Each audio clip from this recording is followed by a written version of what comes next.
Hello प्यारे बच्चों, मेरे चैनल में आप सभी का बहुत बहुत स्वागत है। तो बच्चों, इस वीडियो में हम कक्षा 8वीं की सामाजिक विज्ञान की बुक है जिसका अध्याय 6 है देशी जनता को सभ्य बनाना, राष्ट्र को शिक्षित करना। ठीक है, तो इसके क्वेश्चन आंसर हम इस वीडियो में सॉल्व करेंगे। तो चलिए बच्चों, वीडियो शुरू करते हैं। तो बच्चों, यहाँ पर पहला प्रश्न दिया गया है, निम्नलिखित के जोड़ी बनाइए। तो जोड़ी बनाते हैं हम। पहला दिया है विलियम जोन्स। विलियम जोन्स को बच्चों हम मिलाएंगे प्राचीन संस्कृति सम्मान। ठीक है, रविन्द्रनाथ टैगोर। रविन्द्रनाथ टैगोर प्राकृतिक परिवेश में शिक्षा। फिर है टॉमस मैकॉले। टॉमस मैकॉले अंग्रेजी शिक्षा को प्रोत्साहन। महात्मा गांधी, इसका हो जाएगा बच्चों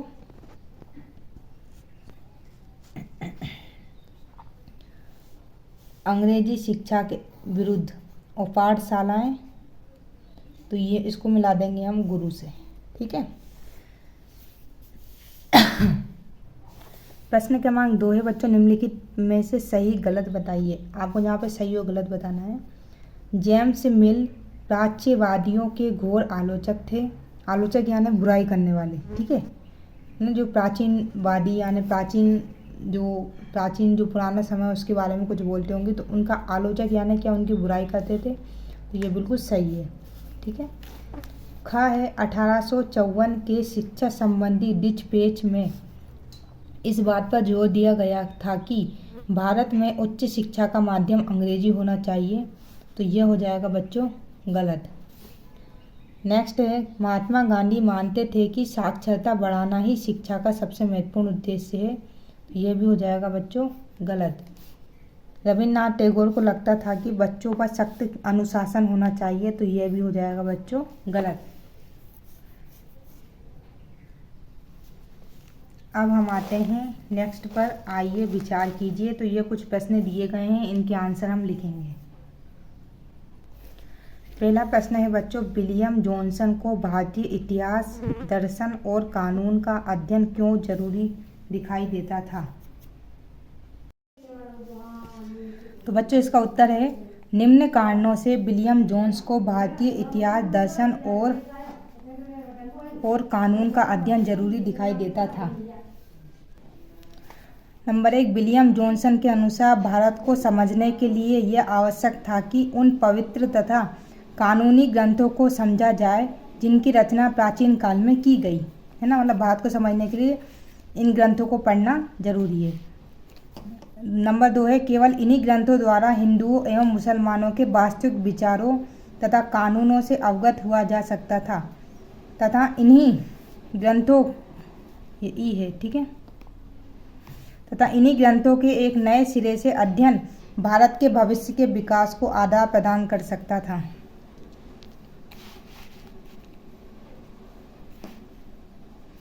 नंबर 3 है उसका मानना था कि इस कार्य में न केवल ब्रिटिश लोगों को भारतीय संस्कृति से सीखने का अवसर प्राप्त होगा, बल्कि भारतीयों को भी अपनी विरासत को फिर से उजागर करने, उसे समझने, अपने खोए हुए गौरवपूर्ण अतीत को फिर से प्राप्त करने का अवसर मिलेगा। उसने सोचा कि इससे क्या होगा, जो अंग्रेज लोग हैं ना, उनको भी भारतीय संस्कृति की जानकारी मिलेगी, और जो भारत के लोग हों उनको भी हमारी जो विरासत हैं, कौन कौन हमारे जैसे कि इतिहास में महापुरुष हुए हैं, किस प्रकार उनमें वीरताएं थी, कौन कौन से उनने युद्ध लड़े, इस प्रकार की जानकारी प्राप्त करने का अवसर प्राप्त होगा। नंबर 4, ये है उनके अनुसार, इधर नहीं है मात्रा, ये का पे मात्रा आएगी। उनके अनुसार इन प्रक्रिया में ब्रिटिश लोग भारतीय संस्कृति के अभिभावक तथा मालिक दोनों की भूमिका निभा रहे हैं। अब बच्चों, हम प्रश्न क्रमांक 4 पर आते हैं। प्रश्न क्रमांक 4 है जेम्स मिल और टॉमस मैकॉले ऐसा क्यों सोचते थे कि भारत में यूरोपीय शिक्षा अनिवार्य है?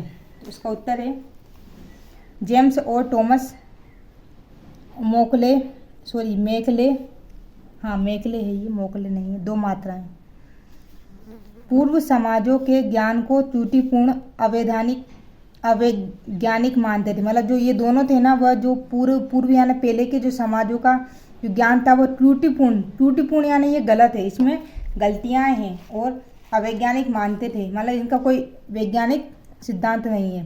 तथा यूरोपीय शिक्षा को वैज्ञानिक तथा व्यवहारिक मानते थे। मतलब ये मानते थे कि जो यूरोप की शिक्षा है वह वैज्ञानिक भी और व्यवहारिक भी है। नंबर 2, जेम्स मिल का विचार था कि शिक्षा का उद्देश्य केवल व्यवहारिक और उपयोगी चीज़ों का पठन पाठन, ये पाठन हो जाएगा, आ की मात्रा आएगी इधर, पठन पाठन होना चाहिए। अतः भारतीयों को उन वैज्ञानिक तकनीकी एवं विकासों का अवगत कराया जाना चाहिए, अवगत कराया जाना चाहिए जिनका उदय, इधर आ जाएगा, जिनका उदय पश्चिम में हुआ। मतलब उन्होंने ऐसा माना कि शिक्षा का उद्देश्य केवल व्यवहारिक होना चाहिए और जो उपयोगी चीज़ें उनको ही पढ़ाया जाए। अतः भारतीय वैज्ञानिक मतलब भारतीय लोगों को वैज्ञानिक और तकनीकी शिक्षा से अवगत भी कराया जाए, यानी उनको उनकी जानकारी दी जाए। मैकाले के अनुसार भारत एक असभ्य देश था जिसे सभ्य बनाने की जरूरत थी। वो ये मानता था कि भारत कैसा देश है, एक असभ्य देश है। नंबर 4, मैकाले के अनुसार यूरोपीय पुस्तकालय के किसी एक खाने में रखी किताबों में समाहित ज्ञान भारत एवं अरब के संपूर्ण देशी साहित्यों के ज्ञान में से भी अधिक है।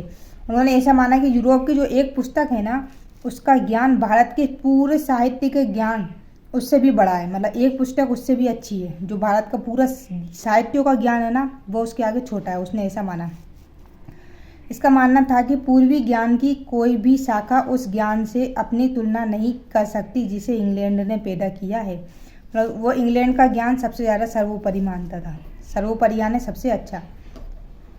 मैकाले मानते थे कि अंग्रेजी भाषा के ज्ञान से भारतीयों को दुनिया के कुछ बेहतरीन साहित्यों को पढ़ने का सुअवसर प्राप्त होगा। यह उन्हें पश्चिम विज्ञान और दर्शन के विकास में भी अवगत कराएगी। ठीक है, मतलब उनको बताएगी कि देखो ये जो पश्चिमी विज्ञान है ये कितना अच्छा है, इस तरह से, मतलब उनका ऐसा मानना था। नंबर 5 आ जाएगा, महात्मा गांधी बच्चों को हस्तकलाएं क्यों सिखाना चाहते थे? तो इसका उत्तर है, महात्मा गांधी के अनुसार हस्तकला से बच्चों के मस्तिष्क एवं आत्मा का विकास होगा। ठीक है। नंबर 2, उनका सोचना था कि केवल पढ़ना लिखना अपने आप में शिक्षा नहीं है, लोगों को अपने हाथ से काम करना सीखना चाहिए, उन्हें विभिन्न निपुणताओं को सीखना चाहिए तथा उन्हें यह जानना चाहिए कि विभिन्न चीज़ें किस तरह कार्य करती हैं। बच्चों को प्रत्येक प्रक्रिया के लिए क्यों और किस लिए का पता होना चाहिए। मतलब उन्होंने सोचा केवल रटन विद्या पढ़ना लिखना ही नहीं, साथ में उनको काम करना भी आना चाहिए, विभिन्न प्रकार की चीज़ों का निर्माण करना, उन्हें चलाना भी आना चाहिए।